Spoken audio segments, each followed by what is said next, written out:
escape time on this physical dimension, that is true. But internally, you can escape time by realizing that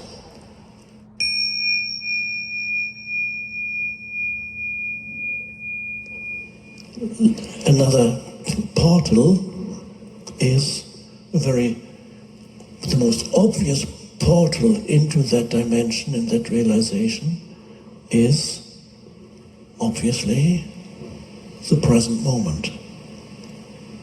Present moment awareness. Present moment awareness.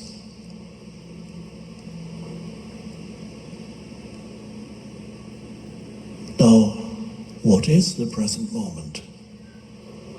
Well, most people think that the present moment is whatever is happening right now. And therefore, they do not really think in terms of the present moment. They think that life and every hour consists of many moments. For most humans, life is full of many moments because they think that the present moment is what's happening. But the present moment isn't what's happening because that changes continuously. Your life is continuous flux, the flux of becoming. What doesn't change is it's always the present moment. We talked about time, that you cannot escape time on this physical dimension, that is true. But internally, you can escape time by realizing that life is always now and never not now, always. But most people live as if the opposite were true. For most humans, the now is fairly unimportant. And for many humans, the now is not a very desirable place. They are somehow trying to get away from it. No, don't give me this. I don't want this one. I want the next one. Or maybe the one after that. Or a bit more in the future. And so the now, humans reduce the significance, the value of the now by reducing it to in best of cases, a means to an end. They use the present moment as a stepping stone towards what they imagine is a more important future moment. That's how people live unconsciously. Millions of humans still live like that on a daily basis. They're always on the way to something more important somehow. It's an unconscious process. They don't tell themselves, I'm on my way to something more important, because if they did tell themselves that, they would immediately recognize how absurd it is to be continuously moving to some more important moment, which never arrives. Because the moment this projected future moment arrives, it's again the now, it's a now. And it's the now that you don't like, that habitually you try to get away from. So when you achieve what you wanted to achieve, it's the now again, and the habitual mind pattern kicks in again, and you want to get away from it to something different or even better or whatever it is. It doesn't satisfy you ever because you have not found present moment awareness. The habit pattern is, I need to get away from. So using the now as a stepping stone towards some future moment. Now you might have noticed the future moment never arrives. It never comes. And here we come to we talked about time being everywhere, but if you go more deeply, you realize that There's something about time that's not quite right, because there is ultimately future. When it comes, it's now. The past, where does the past exist? Where does it exist? Where is the past if you don't think about it? Where's the future if you don't think about it? Nowhere. This is hard to grasp intellectually, probably, and I would recommend that you don't start thinking about it, but use the words to get you through this realization that life is always now. And most humans live as if this were not the case. Life, for most humans, either past or future are more important. When you're relatively young, the future is always the future. When you get old, you begin to realize you don't have a lot of future left.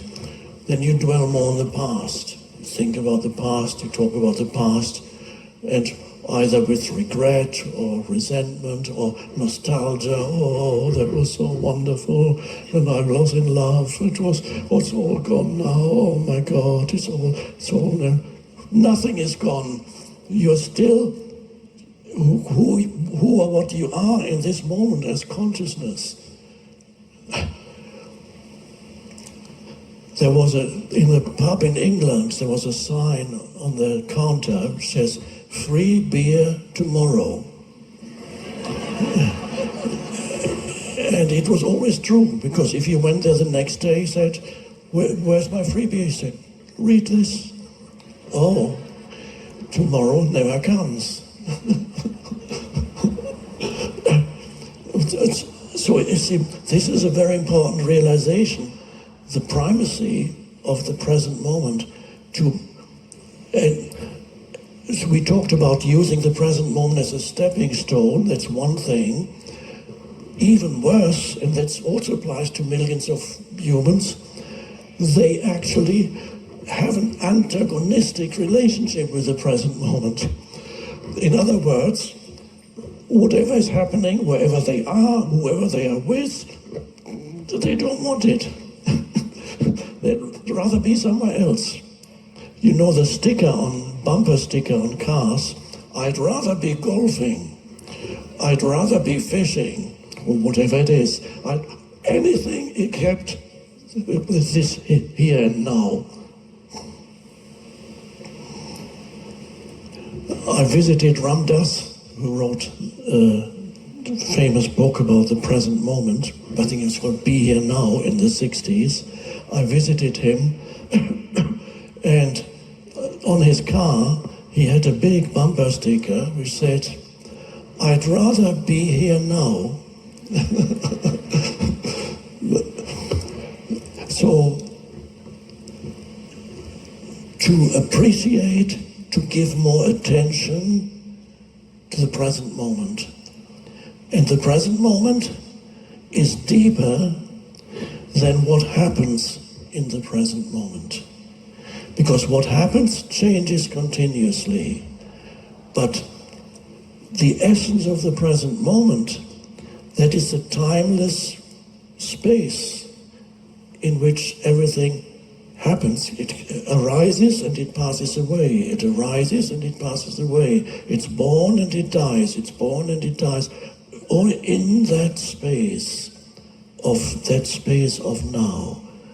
So the now is the space for what happens, but it is not what happens. So because that remains no matter where you go or when, the now, it's always now. Now, can you become aware of this now directly, not through what's going on, not through sense perceptions or thoughts, but can you get a sense of the power of this wonderful no thing? You can't call it a thing. it enables all things to be, but it's not a thing. Can you be aware of the presence that is the now? And this is a realization that is totally non-conceptual. In fact, if you're thinking, you cannot sense it. You have to let go of thinking, and then what remains is, again, we are back to presence. The presence that is the essence of you. And you can sense the presence that is the essence of you as you can call it the I am, or whatever you call it, the beingness. And you can sense it as that is the essence of now. So the essence of now is consciousness itself, unconditioned, timeless. In other words, it's you. I wish that had occurred to me when I was writing The Power of Now, that you are the now. That formulation came to me a bit later. It was too late for the book. You are the now.